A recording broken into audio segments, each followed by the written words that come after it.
Is to provide complete balanced nutrition for strength and energy. Ensure complete balanced nutrition with 27 vitamins and minerals, and Ensure Complete with 30 grams of protein. I have COPD because I smoked, so I have to pace myself. My tip is, if you're having people over for Thanksgiving, start cooking in October. You can quit. Call 1-800-QUIT-NOW for help getting free medication. Tomorrow on E.T., Salma Hayek's fountain of youth secrets revealed.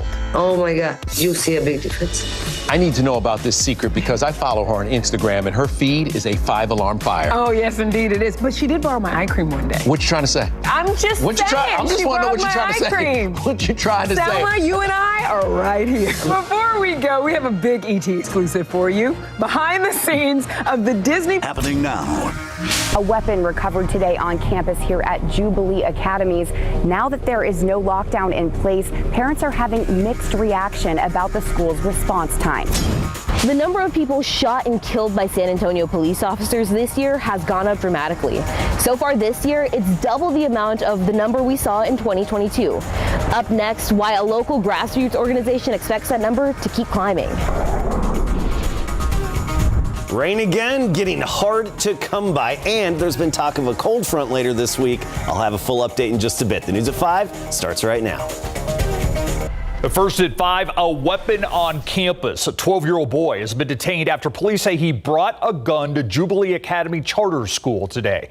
That school went into a hold status for 2.5 hours. The boy and the weapon were both removed from campus. Our Courtney Friedman talked to parents and students about the school's response. We saw the cops come. We had to stay in our classrooms.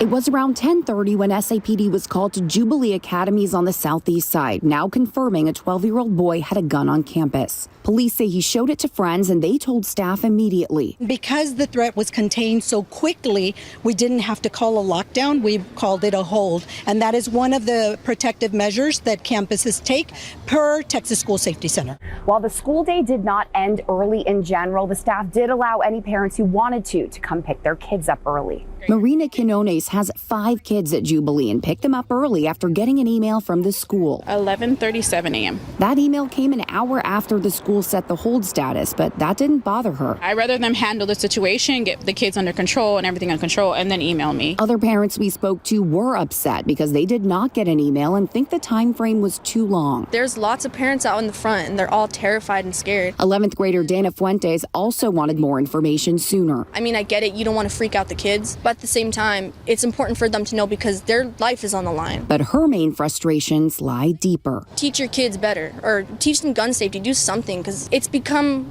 normal now, and this stuff isn't supposed to be normal. Courtney Friedman, KSAT 12 News. A shooting involving police this weekend highlighting a troubling trend. Shootings involving San Antonio police. In the span of 2 weeks, 5 San Antonio police officers were shot. And now an officer is on administrative leave for a different shooting. SAPD says 3-year veteran Joshua Bagley is the officer who shot and killed a man on the south side Saturday. Meanwhile, the leader of one local grassroots organization tells our Daniela Ibarra she's worried that a city decision could lead to an increase in the number of people shot by police. It's a scene becoming all too familiar in San Antonio.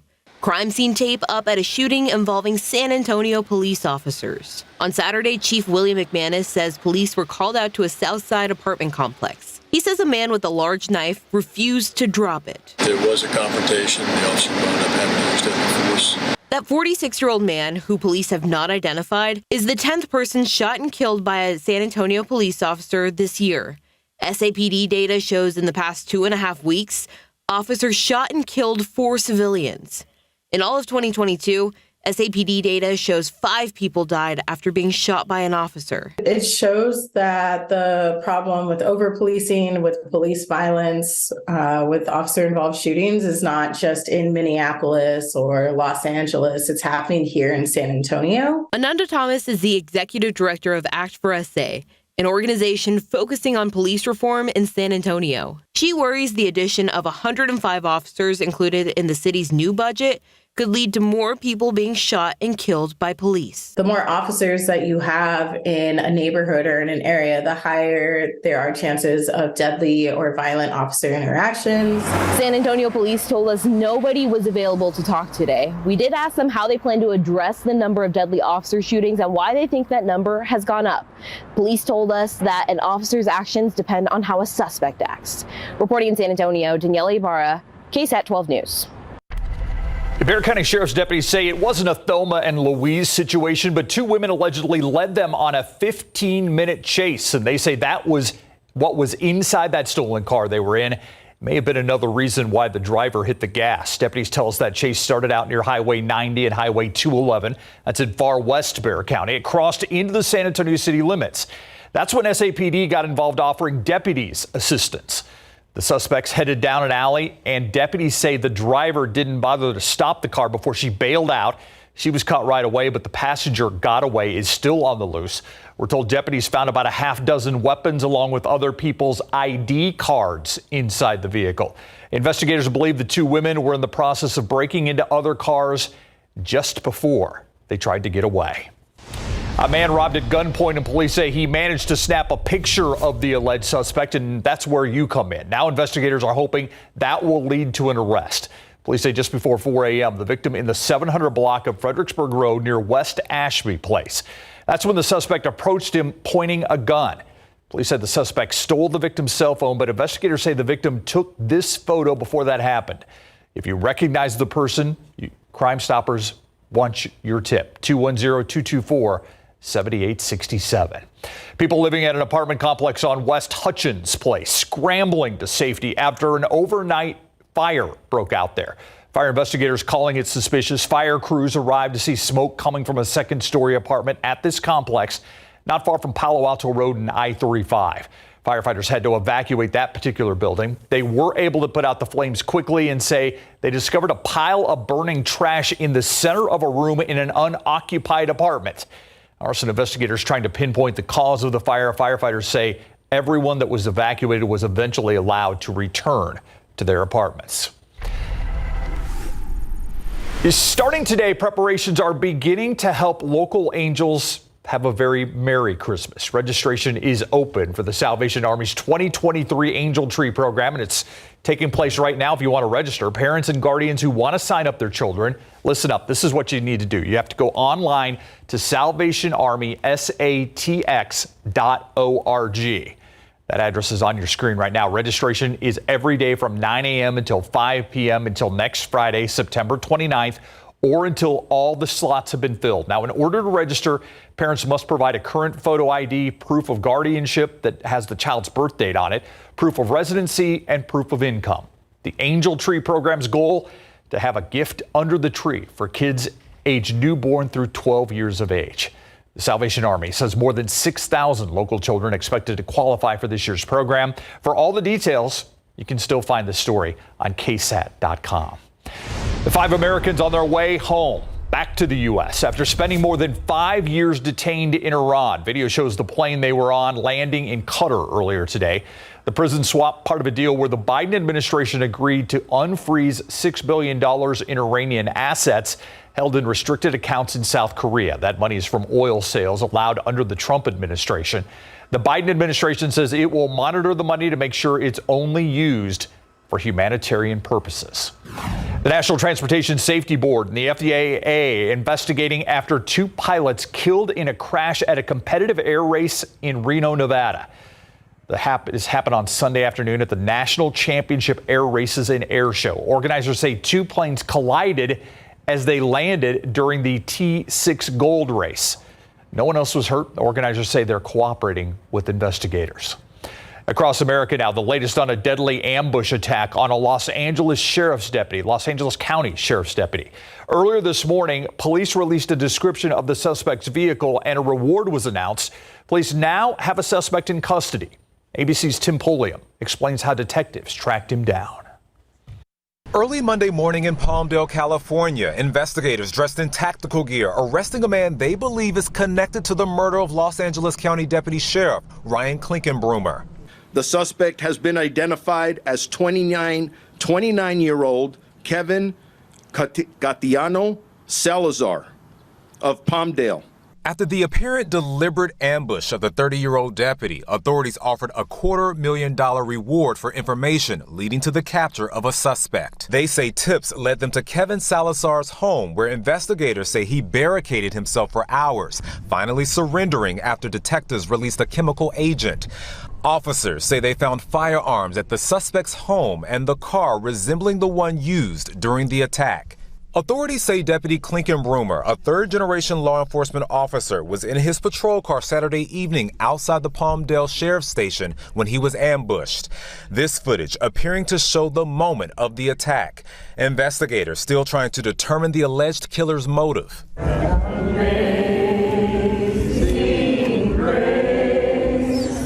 To the family, I'm so sorry.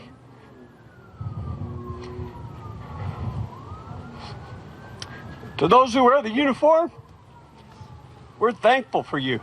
The newly engaged deputy training officer leaving behind a fiancé and his parents. The sheriff says they are confident they have arrested the person responsible for the deputy's murder. They are still asking the community for information as they prepare to build their case. Tim Pulliam, ABC News, Los Angeles. Check out traffic right now. Let's go to 410 and McCullough. Actually, we switched up a little bit. This is 281 at the quarry, and you can see not a lot going on out there. 410 and McCullough was pretty clear, too, which is unusual for that area, unusual for this, but smooth sailing on this Monday at 281 and the quarry. And, we've detected a few showers on the radar screen out there this afternoon, but they are highly isolated in nature, very localized. We'll take a closer look at some of these showers, and they're actually hard to see on the big view. You really have to zoom in right near Spring Branch, just west of 281, one downpour. Now, these are highly isolated, but they have a history of dropping around an inch of rain in those localized areas that are fortunate enough to get them. And just north of the city of Bandera, right up 173, some very heavy rainfall. Again, these are very short-lived. We'll take a look at some other area-wide accumulations from today coming up in a bit. First of all, temperatures now 84 in Leon Springs, rain-cooled air there. 100 in Floresville, 93 Eagle Pass, and 93 in Schertz. Might go at 97 in New Braunfels currently at 94. Now, as we go through this evening, a clearing sky, southeasterly breeze at 5 to 15, some increasing humidity. It's not all that bad out there now, but the humidity will rise later on tonight. And by 10 o'clock, we're at 84 degrees. I know there's been talk of a cold front later this week. I'll have an update on that and what it's going to do in just a bit. Thank you, Adam. Is there such a thing as too little salt in your diet? Coming up, salt substitutes put to the test for their health benefits and perhaps most importantly, their taste.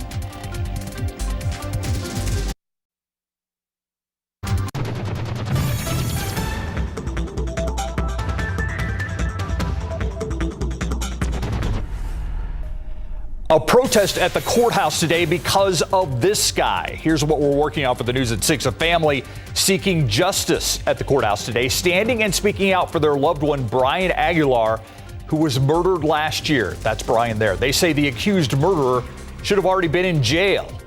We take a closer look at that case as the family awaits a trial date.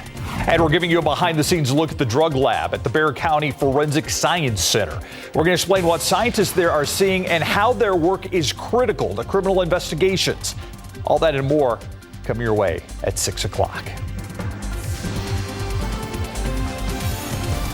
Shaking the salt habit can be good for your health, but it can mean you're not getting the iodine you need or the flavor you want. 12 on your side's Marilyn Morris looks at salt substitutes to keep your heart healthy and your taste buds happy. I'll usually use some dry herbs, some lemon juice, or apple cider vinegar. It all depends on what I'm making. Marcia Cameron cuts the salt because she has high blood pressure. But cutting iodized salt can also mean shorting yourself on iodine, important for a healthy thyroid.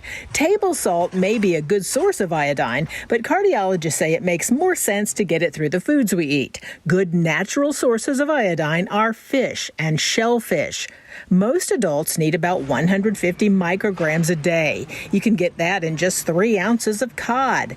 Dairy is also a good source. 3/4 of a cup of plain non-fat Greek yogurt has about half the iodine you need in a day. And tried seaweed snacks? Some give you almost all of your daily iodine. But sometimes you just crave that salty flavor. Consumer Reports also tested some popular salt alternatives. Some even supply iodine. We wanted to determine how the products worked as a salt swap to see if we could tell the difference and if they were better or worse than regular salt. At the top, light salt. It's a blend of iodized salt and potassium chloride. This tasted the closest to table salt with half the sodium. Next, MSG. It has 60% less sodium than salt. It adds umami, which bumps up flavor. Nutritional yeast added good savory flavor. Potassium chloride salt was quite bitter, and seaweed flakes have a fishy flavor but don't add much saltiness. As for Marcia, she'll try these in her cooking, but just a pinch. If you use sea salt, kosher salt, or pink Himalayan, you should know they're not considered great sources of iodine. Marilyn Moritz, KSAT 12 News. Take a live look outside right now, 95 degrees. I saw a great bumper sticker today. Oh yeah, what was that? Don't complain, pray for rain. Yeah, that's a good outlook, and we should all be doing that. And I know many of us are doing that, and unfortunately we're not seeing a whole lot in terms of rain, and just keep doing the rain dance in the backyard. Whatever works. Whatever works, whatever you can do. And it's a type of situation where cloud seeding is really of no help here either. That's a topic for another day. Rain is going to be hard to come by in the days ahead. There's a Sunday cold front you may have heard about, but it's going to be hardly noticeable, or as I say, meh, not much to it. Take a look at our temperature trend here going forward through this week. Keep in mind that cold front is expected on Sunday when we're expecting a high of 96, and then on Monday behind it, down to 94. So not a big temperature change with that front. All right, let's talk about the rainfall. These are the radar estimates, and where you see the colors on the screen, the blues and greens, that's where we picked up some rain. Today, one downpour in particular over Leon Springs and the Dominion, radar estimates of about an inch. And that actually coincides perfectly to this rain gauge in Leon Springs. Exactly 1 inch after the 30 to 45 minute storm. These showers and storms that have popped up don't move very much. They're pretty much stationary, so they rain themselves out over a 30 to 45 minute period. And you can pick up, as shown there, proof positive, around an inch of rain. But they're so isolated, don't count on it, and they're few and far between. A little bit of action in West Texas. Upper level high, though. The big blue H, we're all familiar with it. It's drifted away for a little while, but unfortunately, this is going to drift back into the picture here this week, and that's why the rain is going to be pretty hard to come by here in our neck of the woods. Now, there's some energy out there. A nice upper level disturbance over the Pacific Northwest and the U.S. West Coast here dropping in, but that's going to head due east into the midsection of the country and not give us any good energy for rain. No rain-making energy, but the upper level high by Sunday, Monday does drift westward. That opens the door for that weak cold front to move in on Sunday. And that does give us a little bit of hope for some showers doing the rain dance, because it's only at 20% right now on Sunday, and then a 10% chance Monday. Of course, there's a possibility we may be increasing that, but as of now, we're keeping it in the isolated category. 95, our high temperature today. That's 5 degrees above average, 4 degrees below the record of 99. And we're not the only ones in the 90s. Actually, all the way up the plains, temperatures hitting 90 degrees. Pierre, South Dakota, 91 right now. Even Bismarck, not far from it, at 87 degrees. So that warmth is stretching northward. Unseasonably warm for them. For us, it's nothing. We're used to it. Let's talk about tomorrow morning. Some upper 60s out there, especially in the hill country. 68 Kerrville, even Rock Springs 66. Fredericksburg about 68. Low 70s elsewhere in the morning. Then by the afternoon, we make it well into the 90s. 98 in Pleasanton, 97 downtown. Leon Springs 95 in Timberwood Park. 95 for the high temperature. Good amount of sunshine throughout the day tomorrow. Just some patchy fair weather clouds again later on. A southeasterly wind at 5 to 15 miles per hour. And looking ahead, Again, pretty quiet this week. A lot of sunshine, rain hard to come by. Just that slight chance as we get into the weekend. And actually, the fall equinox, the autumnal equinox, comes shortly before 2 a.m. Saturday morning. Does that mean anything for us?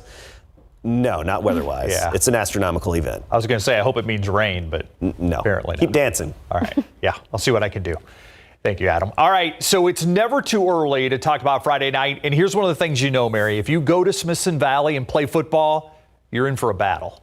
That is right. A very difficult program to play against. And the stage is set for their matchup this upcoming Friday between Smithson Valley and New Braunfels Canyon. We'll first visit the Rangers to see how they're preparing. Plus, Micah Parsons is playing like the Defensive Player of the Year award is his to lose, or maybe the most valuable player.